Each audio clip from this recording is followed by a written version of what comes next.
So, let's talk about UFOs. Because this is actually not really my ballywick, but I do enjoy the topic. Well, I'm more interested in the fact that the distraction seems to have failed. Oh yeah, I mean it was bound to fail because, well, so from the when you've got the Biden investigation, and this is what this is covering up.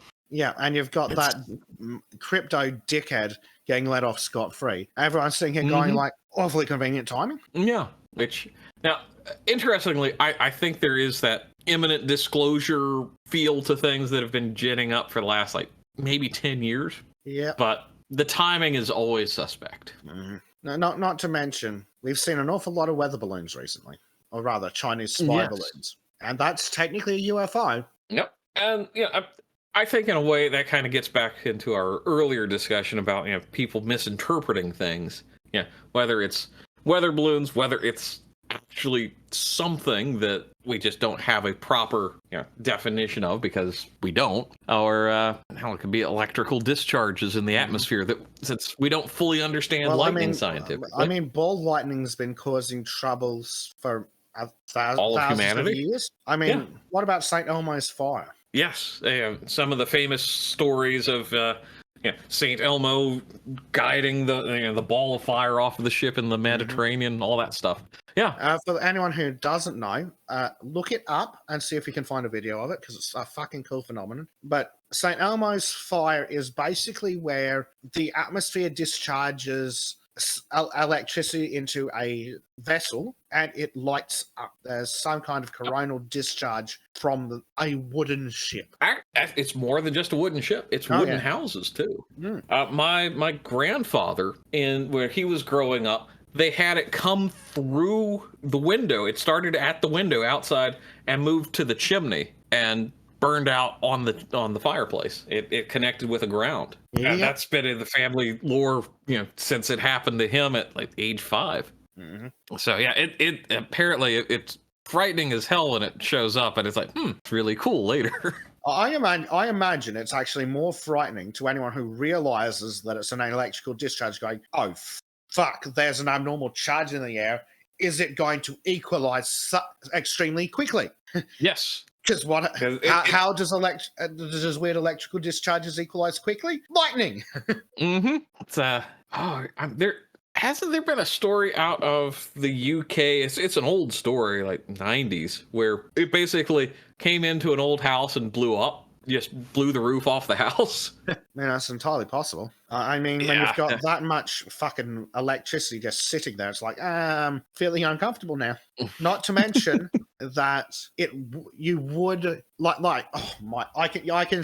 It's so easy to see how you think St. Elmo's fire is supernatural. 1, your fucking wooden ship is glowing, and 2, all the hair on your body is literally standing on end. Because just the sheer amount of electrical charge in the air. And it's fascinating, because to think that you can basically charge it, because I think it's almost a form of plasma, if I remember right. I don't, maybe, because there's, like Ned just saying, British Airways Flight 009, which I'm not sure if that was St. Elmo's fire or ball lightning, because one of those, I think, actually, let's go to the font of all knowledge, Shittypedia. Because fuck it, we're talking about weird shit. I've given up on consistency. No, we're not looking at a shitty movie from the 80s. Oh, that TV show? Yeah. Yeah, here we go. Yep, plasma. Okay, it is plasma created by corona discharge from a rod-like object, such as mass, spire, chimney, or animal horn, in an atmospheric electric field. Okay, yeah. Okay, so it was British Airways Flight 009. That's odd. I remember, and I swear I remember an air crash investigations or something with ball lightning. Maybe that also happened. I mean, I know there were some theories that the Hindenburg was partially caused by St. Elmo's fire. Well, there was an awful lot of cloud cover, so I would not be surprised at all if there was a static discharge anywhere. Yeah, especially when you're moving something that big through electrically charged air. It's just that friction on the air molecules itself could potentially very slightly affect things. Yeah, and it wouldn't take a big bit of St. Elmo's fire to ignite basically what they determined was a very flammable fabric makeup. Yeah. Little green Martian is pointing out that I'm correct as usual. Nice. So here's the interesting part about St. Elmo's fire, which is it's obviously named after St. Elmo. The phenomenon which which can warn of an imminent lightning strike was regarded by sailors with awe and sometimes considered to be a good omen. Yeah, if you don't understand how electricity works and you suddenly see this fire glowing from the top of the mast and then lightning strikes, you might see that as a sign from God going. And interestingly, well, actually, you would see that as cause and effect. Interestingly, it's effect and other effect, but you wouldn't understand that if you didn't understand electricity. Exactly. And I mean, let's be honest, electricity as a really known and understood phenomenon is maybe 200 and some odd years old. How about 1751 with Mr. Benny Franklin? There we go. That's pretty good guessing on my part. Yeah, because he was right at the forefront of electrical research, and he was going, electrical discharges. Oh, yep. Well, Franklin designed an early acid battery as a parlor trick. If I remember right, he would take glass jars filled with acid with 2 rods and use them to shock guests. Which is fucking hilarious. Let's be honest. Ben Franklin was like the meme lord of his day. He was. But yeah, anyway, I think the point I was trying to get at was, if this happens, then lightning strikes. If you don't, without understanding electricity, you won't be able to see the connection. So, supernatural, yeah, sure. But it was obvious, it was repeatable and demonstrable. Like it's obviously something that is happening. It's just that the explanation eludes them. And I think that's one of those things where people want to dismiss the intelligence of past generations, and that's just a horrifically stupid thing to do. Human intelligence hasn't changed. The only thing that really has is the knowledge base that we can build from. Exactly. And like a lot of the old bullshit, they didn't get to it by being idiots. They got to it logically based on their knowledge and assumptions. It's just that their knowledge was incomplete. Correct. They were making logical conclusions based on incorrect knowledge, which is not entirely their fault. And, when you also have very poor literacy, it's harder to get resources. So you have to create folk accounts of what these things are. And, like, obviously the 4 humans is bullshit. Like, just straight up, I'm not sure how they got to that one. But miasma theory, on the other hand, you can see immediately how they got to miasma theory. Yeah. People who are around bad smells get sick more often. I wonder if it's it must be the bad smell causing it. Yeah. Not quite. It makes sense. But it makes sense when you don't have that basic knowledge. If you don't know that things too small to see exist. Well, actually, no, they cracked the atom. The atom existed long before that, which is why it comes from a fucking Greek word. Fucking Greeks. If the Saracens hadn't burned the library at Alexandria, how much better would humanity be? Yeah, well, apparently it was all just books on analyses on the Odyssey, but still, not the books. Yeah. I could go off on another tangent, but it would be very short and very angry, so I'm going to skip that. Yeah. To address what Ardent says, bad smells, hence the bird mask full of flowers, which, by the way, would work about as well as a surgical mask anyway. I mean, it would have worked a lot better than last couple of years of masking, I'd say. Yep, and I mean, it would have worked a little. I don't know if it would have worked enough to justify it to them, but we're obviously dealing with any form of barrier. So say droplets. A sick person sneezes in your face. It's absolutely going to help with that. Anything that is aerosolized or worse, airborne, not so much, but it might have some impact on things like that. Additionally, especially when you're dealing with things like the bubonic plague with the fleas running around. You're wearing leather boots and leather pants and a leather jacket. Might help. It's like, what makes things that are airborne not travel through quite as quickly? Ah, yes, leather. That must be the answer. Yep. And I mean, it's not you can kind of see the flow on from apron, witch doctor garb through to like modern surgical scrubs. They still wear aprons. They're made of plastic and are disposable now, but but you can see why a doctor back in the day would wear an apron, not just to protect their clothes, but it keeps blood off their body. Yeah, and it's funny. It's they kind of knew these things without really knowing the foundational information. And I mean, you can get a long way with knowledge of cause and effect without understanding it. Like, say, what's the wood that you can shit. I swear I had the word like 5 minutes ago. You can boil it and make a tea, and it helps with pain and inflammation. Oh, crap. Basically where, acetaminophen comes from. Yeah. See, I remember aspirin. Yeah. But I can't remember the fucking tree. Willow? Is that it? Is it a willow? Arden's throwing that in chat, but he's not sure. Callum's also thinking it's willow bark, but... It could be willow bark. Come on, you bastard Wikipedia. Apparently willow bark has... Willow bark, it does make more sense as the more I think about it. It's got to be willow. I'm just seeing it show up on medical websites. It's like, here, get some willow bark to make a tea out of or soak in for your arthritis. So sorry, are these hacks going, make a tea out of willow bark and it's good for your arthritis? You know what else is good for your fucking arthritis? Take you some aspirin. Same thing. Literally. It's great. But that's one of those. It's like, people were as dumb generationally as they weren't dumb. They were woefully uninformed and misinformed, but they weren't dumb. Like, they were making some very clever conclusions from incomplete information. And trial and error is a big thing here. So that's and that's where we get onto the willow bark. It's like chewing on some willow bark or making willow bark tea. Oh, it helps with pain and fevers.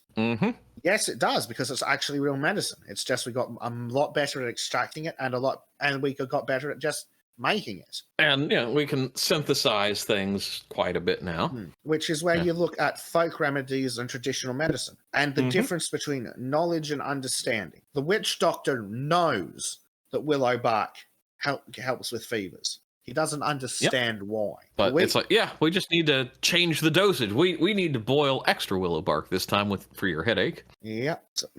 Just need a much bigger concentration, and that might actually help the situation. Yeah, and then you get some like weird, you need to take 5 grams of this and 7 grams of that and whatnot. So. Yeah, and then it gets a bit weird. Yeah. Or as Matt just says, eat 2 trees and call me in the morning.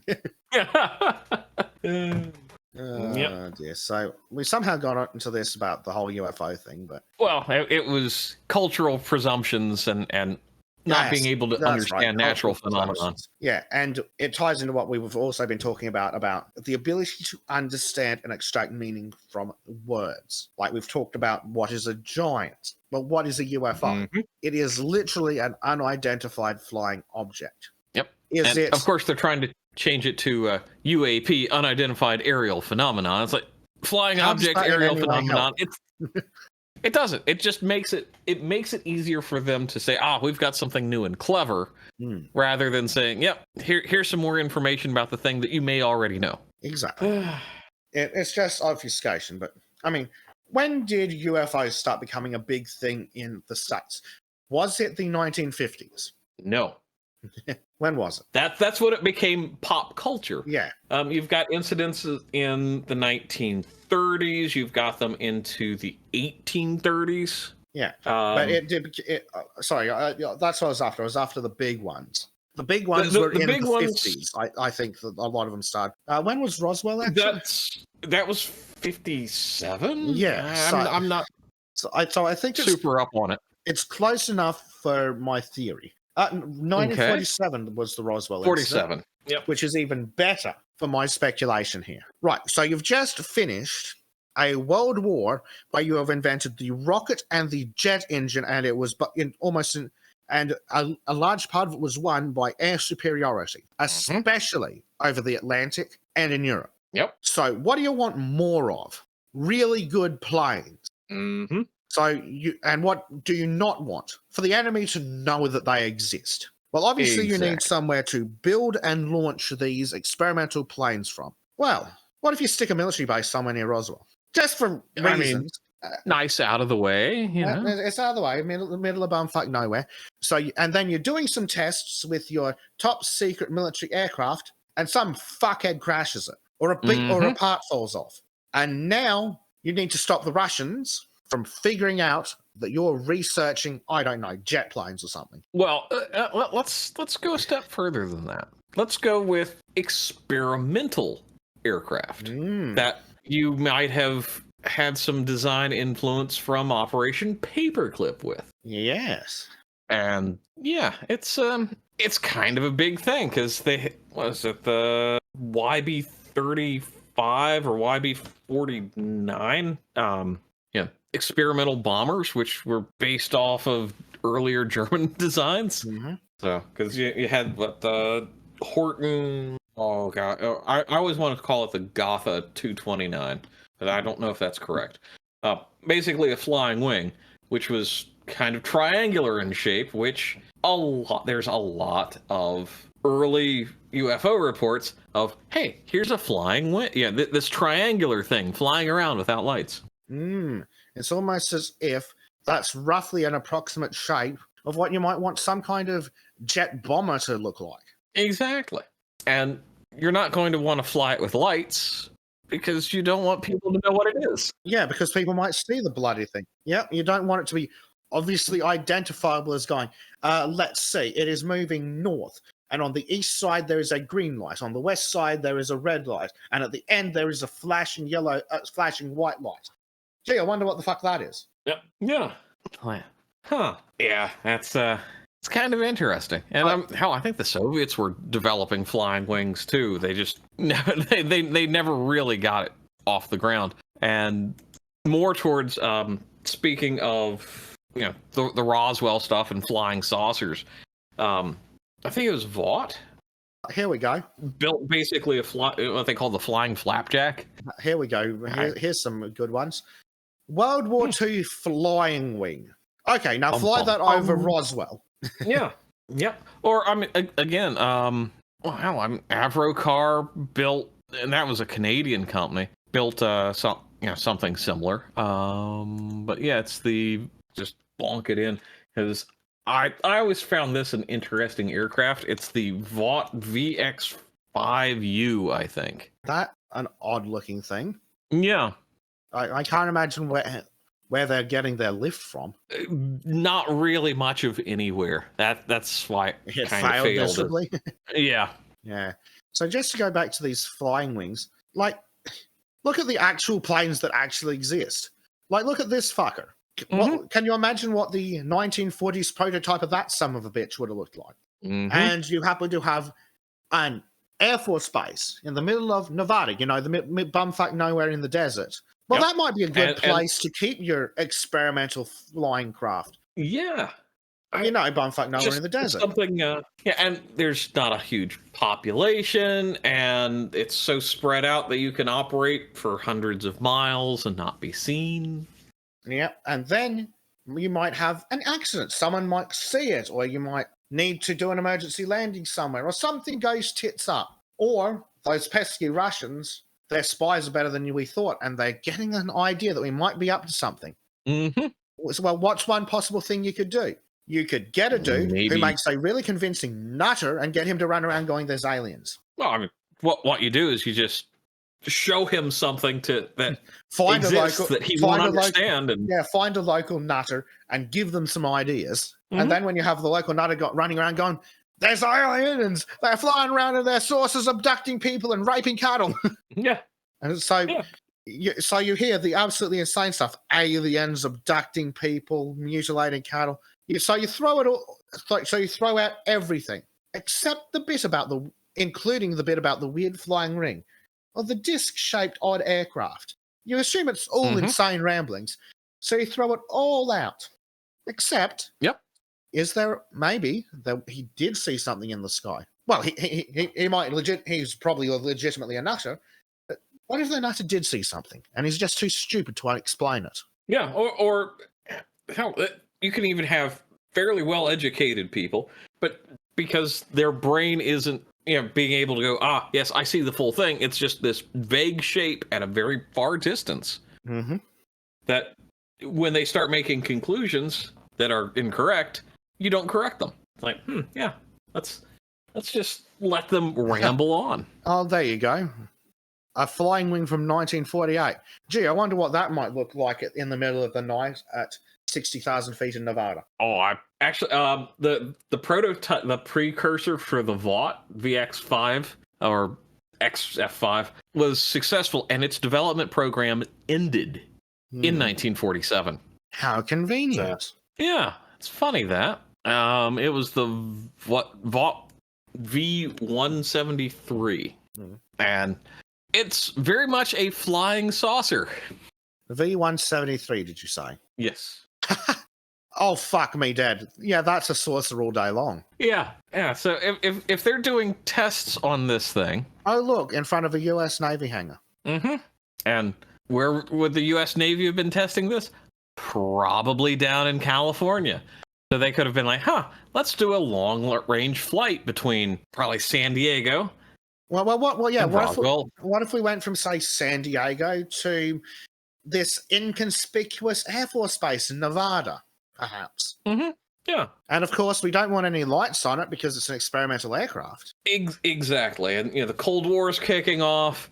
They're worrying about, since the Soviets got the bomb, I think that was in 47. So, yeah. Curious. The developmental V-173 made its last flight in 1947. In 131.8 hours of flying over 190 flights, the theory of a near-vertical takeoff and landing-capable fighter had been proven. The project would be improved upon, including the additional potential armament, with the Chancellor XF5U, the Flying Flapjack. So you're running around with a bunch of experimental aircraft that you don't want people to know about, but some asshole saw it, and you're worried that Russians might hear about because they're always listening, this dirty enemy. Yep. So it's really fascinating. Where especially, I'm having two thoughts.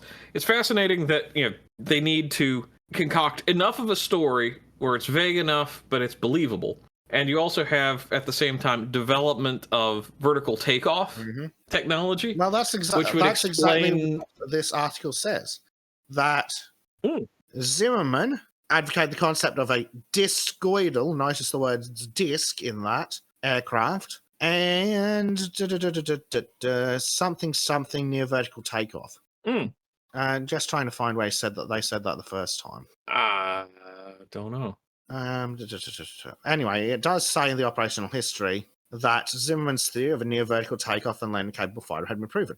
Right, so near vertical takeoff. So what would that look like from 10 miles away at dusk? That might look like a saucer, a flying saucer, in fact, taking off nearly vertically. And maneuvering strangely in the air. Yes, maneuvering unlike any other aircraft, in fact. Because it's got two big fuck-off rudders. I was thinking about the Harrier, since it does vertical flight.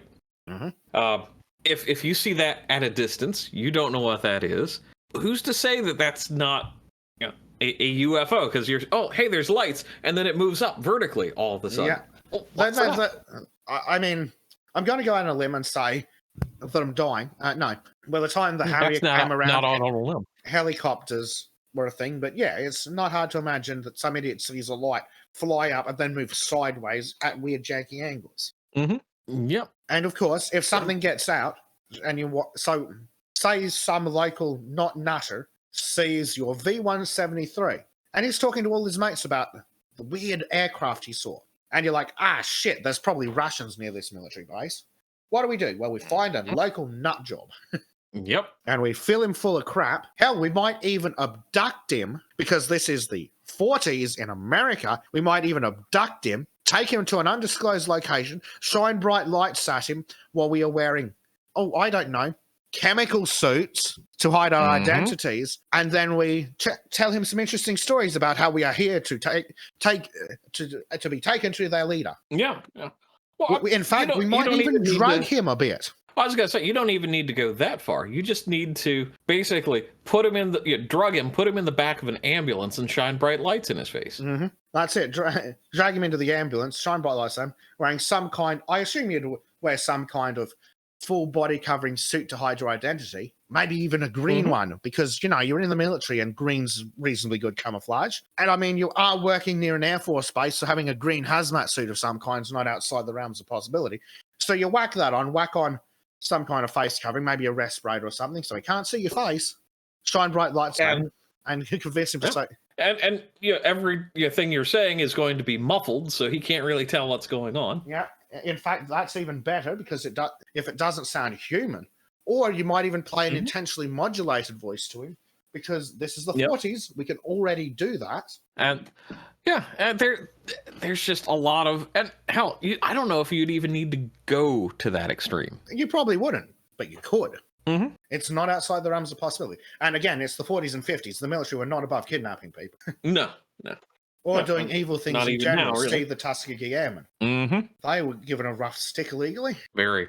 So now all of a sudden you've got some crazy guys running around going on about aliens, and other people talk about weird things they've seen in the sky. Maybe the Russians go, it's just some nutter. Don't worry about it. Maybe they don't, but you want them to, so you're going to attempt it. And there's enough existing unexplained natural phenomenon where people are just going to start seeing things, making stuff up, and figuring out things. And what becomes even worse, as far as I'm concerned, is when you have all the denial or what I call aggressive skepticism, where they're like, "Oh no, it can't be that thing because you're stupid." It's like, well, now I'm going to double or triple down on it, and then you're going to have other people who are suddenly. Just because I'm stupid doesn't mean I didn't see what I thought doesn't mean I didn't see something that I'm incapable of understanding and explaining. Yeah, it's not that I'm dumb. I just don't have all the information. Or I might actually be dumb. It's a possibility in this scenario. And still not have all the information. Yeah. Yeah. It's not outside the realms. And again, it's the 40s. Like, you add in actual weather balloons, you add in the fact that we're in the 40s, so we like to get high-quality aerial photographs of things, because, well, satellites aren't the biggest thing yet. No, surprisingly. You know what's great for doing aerial reconnaissance and photography? Blimps. It's like the U.S. Navy also had a blimp brigade, can't remember what it was called, but an air arm, basically totally about blimp development for coastal defense. Yep, and it's not like we hadn't been using blimps for reconnaissance and even bombing in World War One. Yeah, all the balloons for observation and the actual barrage balloons from World War One. And going back further, I mean, the Confederate Army had a balloon corps back in 1862, I think, and there was an incident in France where they used a balloon to escape the German encirclement of Paris, I believe. So yeah, there's a lot of things that human nature is like, oh, that's a miracle. That's something that I've never seen before. Yeah, because we haven't seen it all. Exactly. That's just the way it's going to be. And again, the weather balloon thing. Okay, you're a farmer in bumfuck nowhere, and this weird, vaguely circular silver thing is just juddering across the sky, moving in random directions, and you can't see any sign of control, despite the fact that it's a balloon and it's moving with air currents. How would you describe that to your mates at the pub on the week? Oh yeah, it's like, hey, I saw this thing floating around or flying around. Yeah, I saw this weird silver thing in the sky. It was kind of roundish, and it was moving really oddly. Like nothing like a plane. Like those things move in straight lines and then make sensible turns. No, this thing was going forward and stopping and moving sideways, going up and down without moving in other directions either. Yeah, and oh, hey, look, there's two of them. They kind of move together. Maybe forgetting that static kind of helps things get drawn together from time to time. Yeah, or they could just be tied together.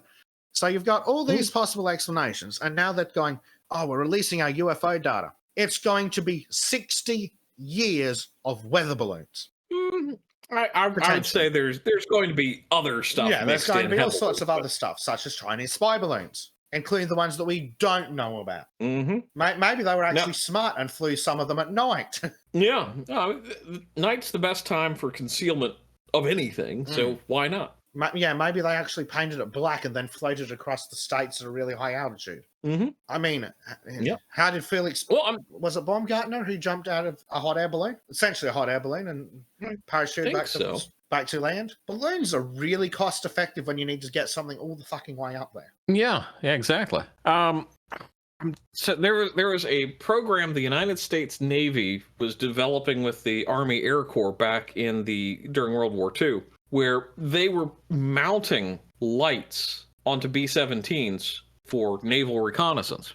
Mm-hmm. And the idea was you fly the plane, you turn all these lights on, and submarines can't spot you because it's not reflecting, it's actually projecting out. And I mean, that was a thing in World War II, the British ley light that they were just strapping to bombers. It's not difficult. Mm-hmm. I mean, the film and theater industries had already figured that shit out ages ago with the spotlight. Yep. Just upscale one of those, whack it on a plane, stick a big generator where the bombers would go, done. Mm-hmm. Now I will say, one of the absolute coolest things that they were experimenting with in World War II, I think it was called Operation Aphrodite, if I remember correctly, where it was basically remote control for B-17s and other bombers that they turned into basically drones. Well, which is not outside the realms of possibility because, what was it, B-2 flying bomb? Yeah, the V-2, and the V-1 and then the V-2. Yeah, radio-controlled aircraft as guided missiles. Yeah. And do you know what the great thing about remotely operated aircraft is? There's no squishy human to die if you put it through high G-forces. Exactly. So yeah, all this sums up going, people don't give a shit about we're releasing UFO information. So as the National Bullshit Corporation reports, would you mind giving their speech? I need to die for a second. Yes, all right. Good luck, old boy. Let's see. The news that the government may be in possession of non-human biological matter and UFOs was met with surprising apathy online. House Oversight Committee on the National Security of the Border Foreign Affairs held a hearing on UFOs, officially known as Unidentified Anomalous Phenomenon, UAPs, bite me. On Wednesday, lawmakers called for more transparencies about UFOs and raised national defense concerns, while the Defense Department had said there's no evidence linking UFOs to aliens yet. Many social media users took to hearing it as proof of aliens existing. The hearing did spawn a lot of memes, and many of them signaled hard to read with the fonts, signaled how uninterested users were in the findings. Much better. UFOs, previously a hot topic for conspiracy factists, are almost too mundane to break through the news cycle, some users said. It's funny, they were talking about UFOs and non-human biologics. Hearing yesterday that nobody was paying any attention. There are so many conspiracy theories going on right now that we aren't even fascinated by Area 51. Conspiracy theories? You mean conspiracy actually proven to exist because they keep saying it on TVs? Mm-hmm. Yeah. Which, this is one of those... It's such a distraction. Exactly. We don't have time to worry about the government's super secret experimental projects or whatever bullshit they're talking on about. We are actively facing the erosion of civilization itself through the lies they are telling. We are too fucking busy with the conspiracy theories. Mm-hmm. And I think another thing that's worth pointing out, just for the sake of saying it, they talk about non-human biologics. Okay, well, does anybody else remember Laika or the chimp that they sent into space? Yeah. Do you know what else flies and is non-human and biological? Fucking birds! But not the seagulls. Those are not really animals. They're just a figment of Trim's imagination. Yes, but they're also not aliens because they're demons from the pits of hell. Yeah, true. Very technical. But oh no, we've got non-human biological material. Right, so you're telling me that you ran an F-111 through a flock of fucking birds. Mm-hmm. And then when the plane came back, you had to extract half of small pieces of bird out of it. Yeah. It's bird strikes happen all the time. Yeah. Here's a good one. One of the memes. Me hearing the UFO news. Hey, are you not shocked? Man, I got a lot going on lately. Yeah. Come back when I've got time to care. Mm-hmm. Some users on X, the platform formerly known as Twitter, kind of like Prince, pointed out the difference between how people felt about aliens and UFOs in the past compared to now. Yeah, it's like 2019, we're going to Storm Area 51 and prove aliens exist. 2023, giving us proof aliens exist. Damn, I kind of don't care. Or how about 2019, we're going to Storm Area 51 and prove aliens exist. 2020, lab-engineered virus escapes and the entire world enacts full Nazism in response to a disease that only kills the absolute oldest of society. Yep. Yeah, bitch, we've got too many actual conspiracies going on to worry about the theories. And Didger points out, nobody cares because they've made reality so fraught and outrageous, nobody has the time to care about science fiction anymore. Yeah. Wonder has been replaced by jaded cynicism. That also means that my freaking chat broke. That's unhelpful. So is there anything I missed that I need to cover? Tristan said pump him full of LSD since it was the 40s. Yeah. Yeah, well, there was an incident in Mattoon, Illinois called the Mad Gasser of Mattoon, where somebody was skulking around spraying some chemical into people's houses at night. Mm-hmm. It's like, okay, that's fine. What were they spraying? Don't know, but people were getting headaches. Cool. I believe it. Not supernatural. It's just some nutter.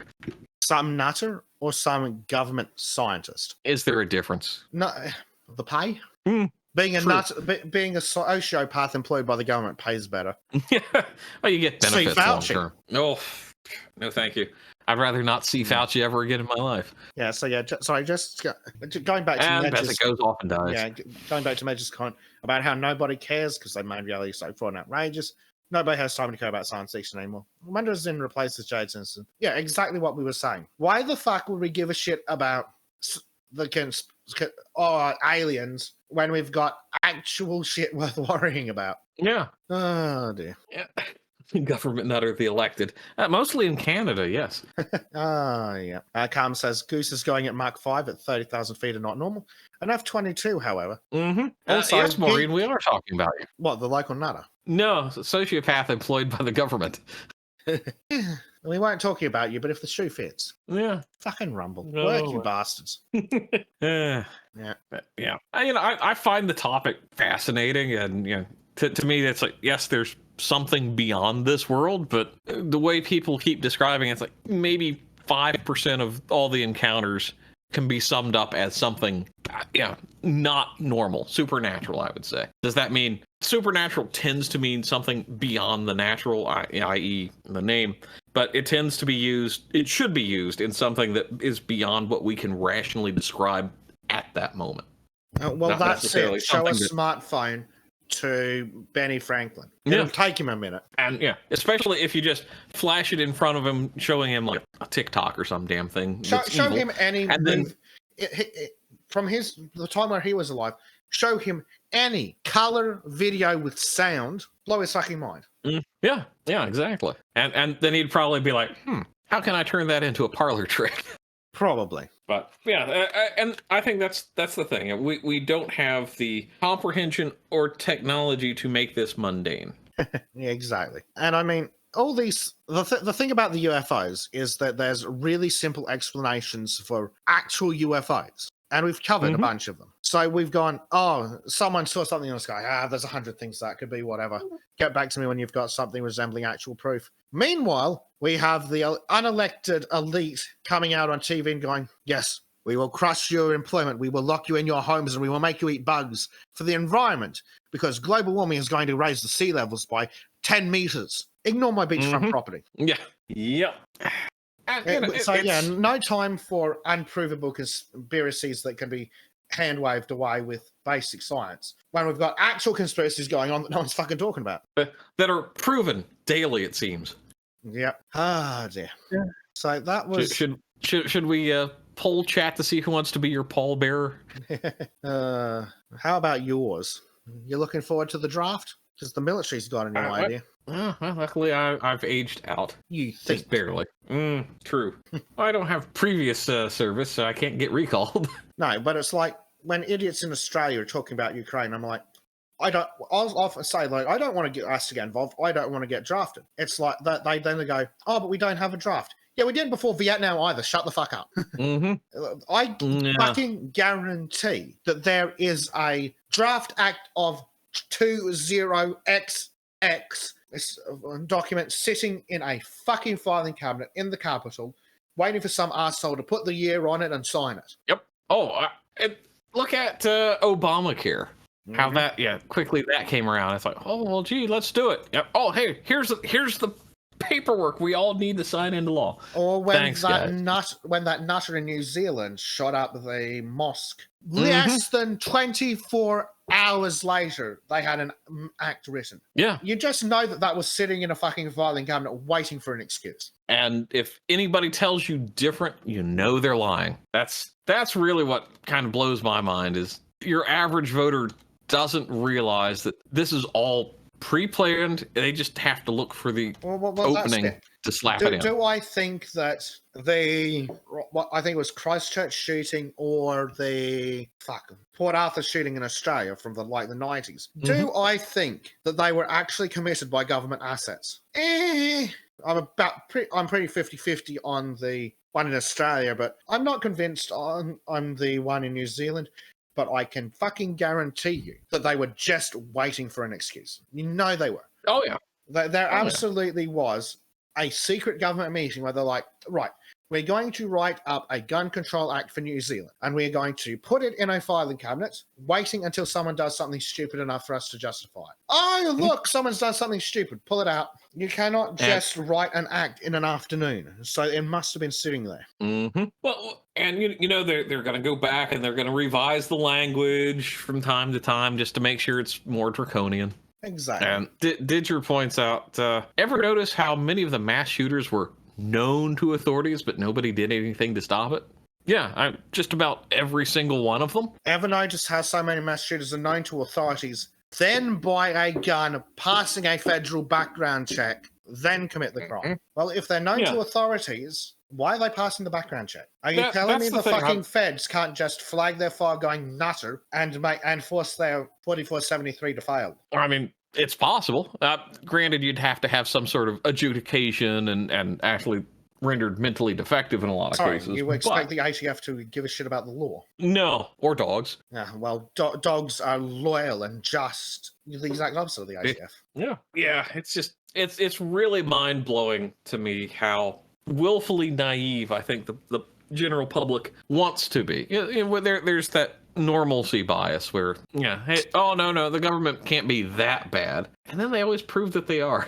I also love how they're like, if we've got we'll build backdoors into encryptions, nothing to hide, nothing to fear from the current government of your country. What happens when D. Satan gets elected?